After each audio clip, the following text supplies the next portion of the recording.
Hey guys, Felix here, and today I'm going to share with you the entire model of how my e-commerce business works. In the next few minutes, you are going to learn about how I created an online e-commerce business that takes up to only 1 hour of time to run each day. Now, I started with no experience, no overheads, and no inventory. So keep watching and you understand how this works. To help you understand the impact that an e-commerce business can have in your life, consider these points that differentiate between a traditional retail business and an e-commerce business. Well, firstly, you can't have a retail shop without a physical shop space. Now, rent is probably one of the biggest killers in a business, and nobody wants to start a business just to make your landlord rich. Unfortunately, that is the fact of a retail business. And not to mention the initial renovation costs involved in setting up a new shop. Next, to run a physical retail shop, you will have to hire local employees. Salary is quite possibly the second biggest cost when running a business in Singapore. Now, if you're thinking of hiring foreigners to run your shop for you, unfortunately, that has become more difficult in the recent years. Also, you cannot run a retail shop without having an inventory of products. Now, most suppliers will need you to have a minimum order quantity, or MOQ, and that usually requires a significant investment up front. Plus, you have to worry about storage space, theft, and all the other worries that comes with keeping a large stockpile of inventory. With all that, your retail business is mostly limited to the location where your shop is based, and certainly limited to a set of operation hours. Unless you're running a 7-Eleven store, it is practically impossible to keep your retail store open 24/7. Now, in summary, starting a retail shop involves high startup costs and similarly high risks. Your upside is limited by your shop's location and operating hours, and you constantly have to worry about inventory. Now, let's take a look at what an e-commerce business looks like in comparison. Firstly, you do not need to have a physical shop, since your entire business is conducted on the internet. Now, all you need is a website that is designed to encourage more visitors to buy from you.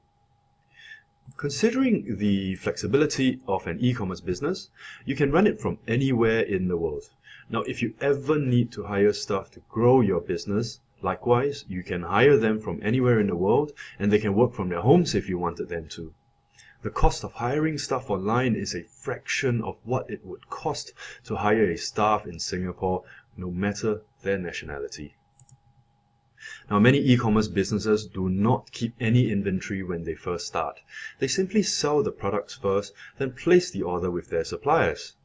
This takes away the risk of having to invest a large amount of initial capital on inventory, and also gives your business more flexibility as consumer trends change. Your online shop can sell to any customers around the world, and there is no limitation to your operating hours. Your e-commerce shop stays open 24 hours a day, every day, whether you are managing it or not. Now, starting an e-commerce business requires very little startup costs and involves very little risks.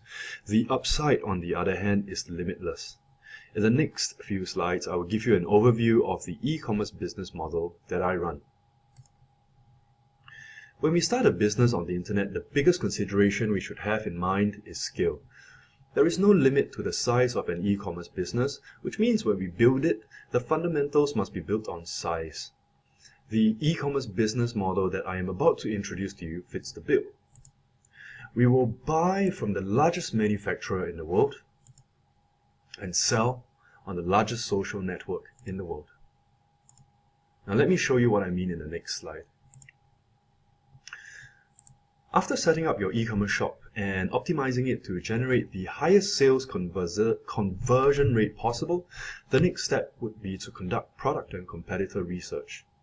Now, remember, we want to take the least risk possible and generate the most profits that we potentially can. Once you identify the best-selling products online before listing it on your shop, that takes a lot of the risk away. You should then create persuasive advertisements in order to promote your products on Facebook. And once customers visit your website through your Facebook advertisement, they will place an order and pay you directly.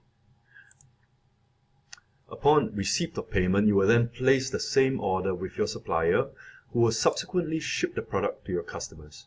You will never have to take any product risk up front, and with this model, whenever a new product hits the market, you will be able to start selling it very quickly on your own shop. And also, the most critical part of this business will take you no more than 1 hour a day to complete. And once your business scales up, you can easily hire staff from wherever you like to manage these parts for you. So if you're interested to learn more, I am actually planning to launch an e-commerce masterclass for working professionals.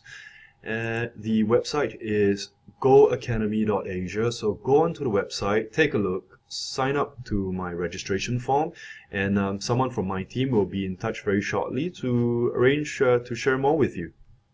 Have a good day.